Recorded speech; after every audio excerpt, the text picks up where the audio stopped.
సరే మరి నేను వెళ్తున్నా, మెహందీ పెట్టుకోవాలి, అసలే చూడడానికి వస్తాను. వెళ్ళు సంధ్య, నేను ఇక్కడ ఎవరు ఉండవట్లేడు.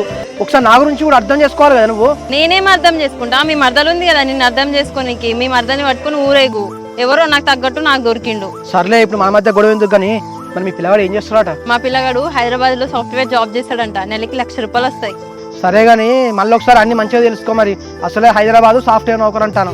అన్ని తెలిసిన నిన్ను చేసుకుందాం అంటే నువ్వేమో మరదలు జపం చేస్తాను. నేనేం చేయాలి మరి చెప్పు. ఇక సరే సంధ్య, ఈ పెళ్లి గిల్లి అన్ని పక్కన పెట్టు. నాకు ఇలా ఒక్క రోజు నైట్ టైం ఇయ్యి, అంత ఆలోచించుకుని రేపు పొద్దుగా నీకు ఫోన్ చేస్తా.